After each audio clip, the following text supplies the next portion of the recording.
Many students get scared when they are asked to prepare a statement of cash flows using the direct method. We have the indirect method and the direct method for preparing the statement of cash flows.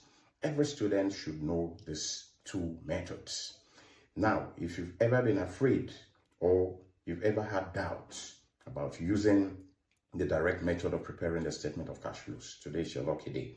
I'm going to explain first the format. In accounting, whether it's a statement of profit or loss and other comprehensive income, whether it's a statement of financial position, statement of cash flow, statement of changes in equity, you need to have a rock solid knowledge of the format. When you know format, then you go ahead and know standards. You cannot fail. So let's look at the format for the direct method of preparing the statement of cash flows.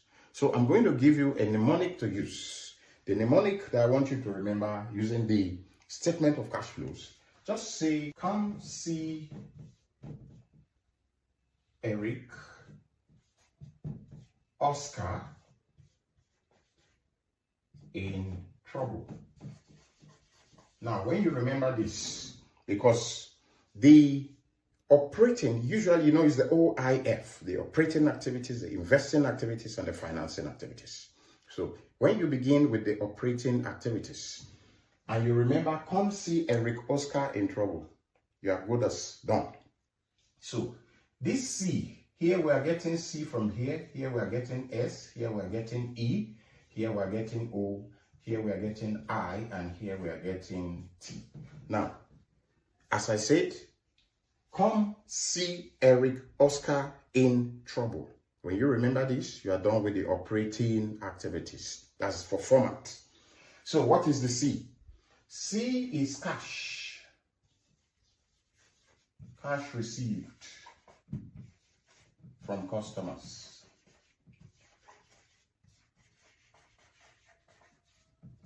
That is the first thing, the first place to start with. Now, S is for cash paid to suppliers. Cash paid to suppliers. What is E? E is cash paid to employees.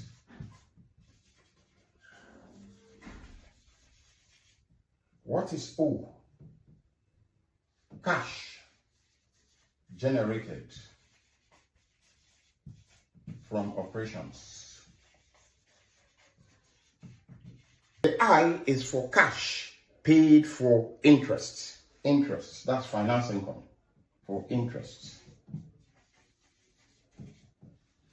And then the T is for taxation. So we'll say cash paid for taxation or taxes. So now when you do this, you get the total of all of this. You now have what we call net cash for operating activities. Good. So this is how we do it. So if you remember this format, you cannot fail a direct method of preparing the statement of cash flows. So after this, we can now move to investing activities. So after you get this, you say net cash from operating activities. Now, let's look at this. You know that cash received from customers is an inflow. So it's going to be a positive number. Next, cash paid to suppliers, it is an outflow. You are paying money out. So that is an outflow. This will be a negative number. Cash paid to employees, money is going out, it's an outflow. So it will be negative. Cash generated from operations, it could be positive or negative, depending on the adjustments you make. You are going to take in all the operations, everything, all the adjustments, admin expenses, everything will be adjusted here because you are looking at your operations. Then, cash paid for interest, your finance income, you look at it. If the cash, it could be finance expense, it could be finance income. If it is finance income, it is positive, it's an inflow. If it is finance expense, it is an outflow. That will be done.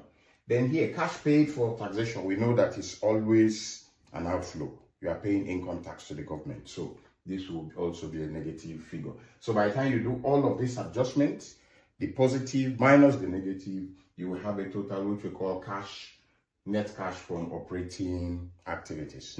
Now let's look at investing activities. We have looked at operating activities, so let's look at investing activities. Now, there are two things I want you to remember as far as investing activities is concerned. I want you to remember PPE, property, plant, and equipment, and I want you to remember investment. So you say PPE and investment. Good. For investing activities using the direct format. Good. Now, the first one I want you to look at is PPE. There are two things that can happen to PPE. We invest in PPE or we sell the PPE. Now, when you sell your PPE, your property, plant, and equipment, you have money in the business. There is an inflow of cash. So, we say sale of property, plant, and equipment. It might just be one of them. So when you make a sale of a PPE, you have cash inflows into the company. Another thing you can do is to invest in PPE. You can buy, we're looking at investing activities. When you buy long-term assets, you are investing in the business. So we say purchase of PPE. This is another one. Now, when you purchase a PPE, what happens? Is it an outflow or inflow? It is definitely an outflow. The money is going out. So this is a negative value. The next one is investment. Investment also, you can buy investment, as in you can invest, and you can also buy back the investment. When you buy investment securities, it is an outflow.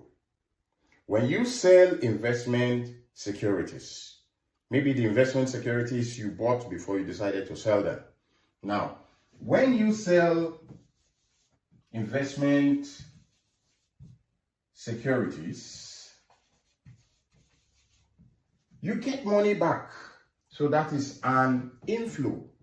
But when you purchase investment securities, it is an outflow. So by the time you total all of this, you get a value which we call net cash from investing activities. Net cash from investing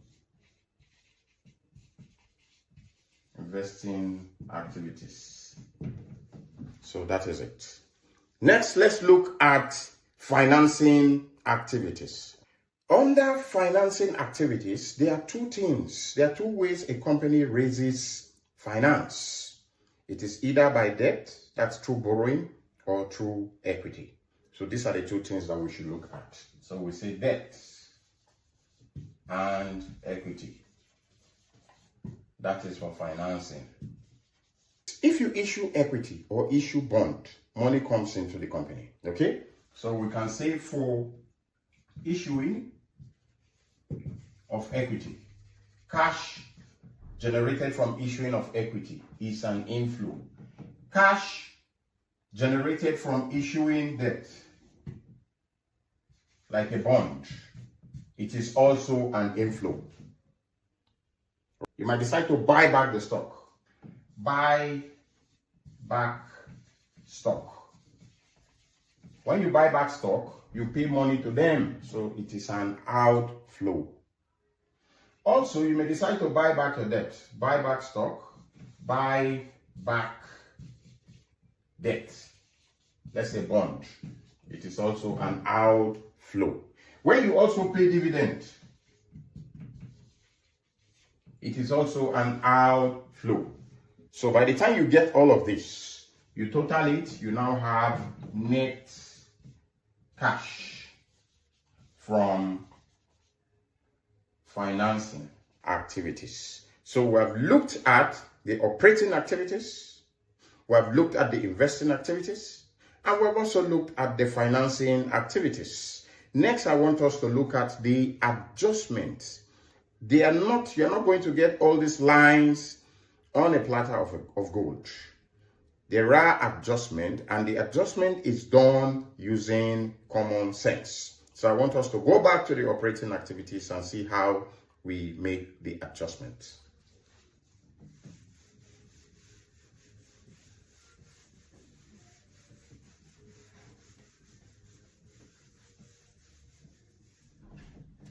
Now let's begin with the operating activities and see how the adjustments are done.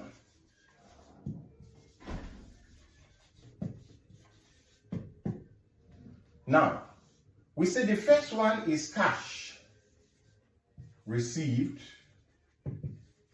from customers. Now, when you say cash received from customers, in the exam, you are not going to see cash received from customers sitting down and waiting for you. No. You are going to make adjustments and get it. So what is the first rule for you? What is the guide? Usually, businesses sell on credit. Of course, they sell on cash basis also, but mostly they sell on credit. And when it comes to cash received from customers, we are going to look at both the cash generated from credit sales and generated from cash sales.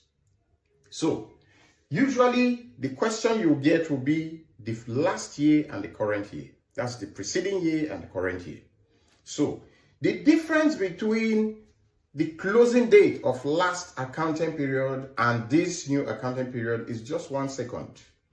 If we say the accounting period is from January to December, just for illustration purpose. Now, we say 31st December 2025. Now, that accounting year closed by 12 midnight.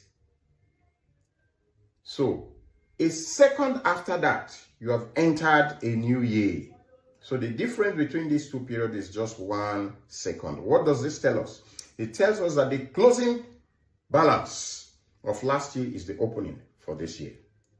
Good. So always remember that the closing of last year, of the previous year, is the opening of this year. And the difference between them is just 1 second. So what do we do? Now, when you have trade receivables, it means you sold on credit. And those people are your debtors. Trade receivables means you sold on credit.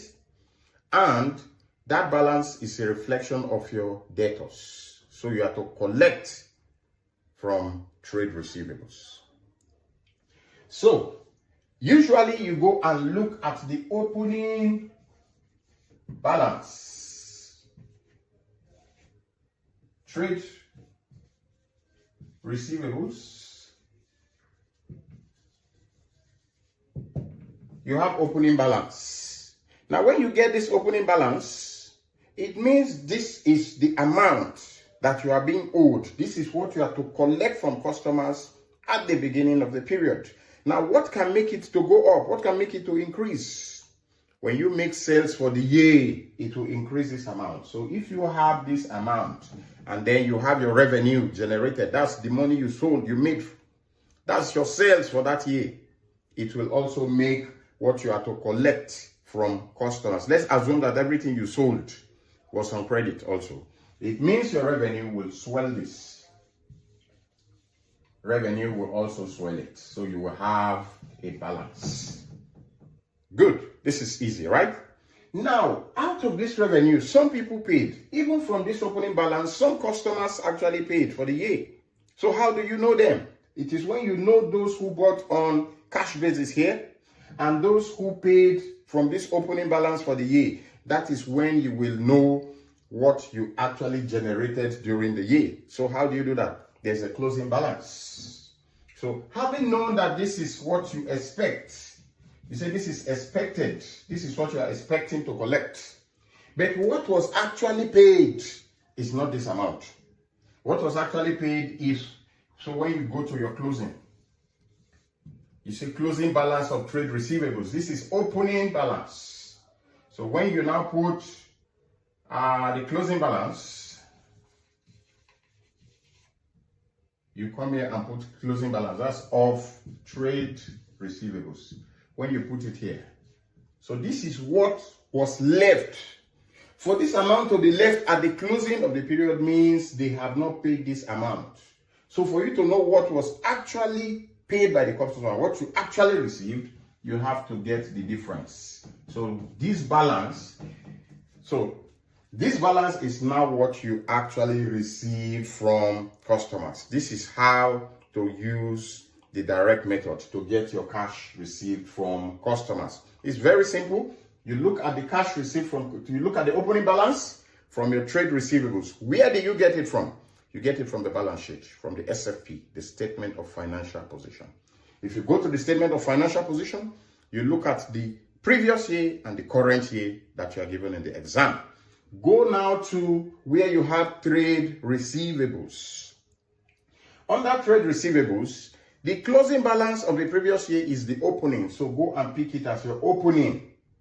That is the opening. So you look at the opening balance.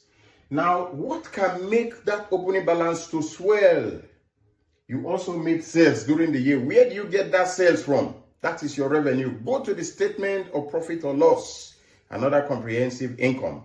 You will see revenue sitting there. Pick the revenue figure and come and add it to the opening balance. When you add it to the opening balance, you will get a total. That total means that is what you are actually expecting to receive from customers. But that is not what you are going to receive from customers. Most times it is not exactly that you are going to get from the customers, except you have no closing balance. Then it means they paid everything. But if there's a closing balance, it means they did not pay everything. So when you remove the closing balance from that expectation, which is opening plus revenue, when you remove closing balance from that total, you will get a new total. This total is what you actually receive from customers. So on this channel, we simplify accounting, finance, taxation, auditing, everything that has to do with business, money. We discuss money matters. We make you financially literate. We want you to be on top of your game so that it's not just about figures. It's all about using your common sense.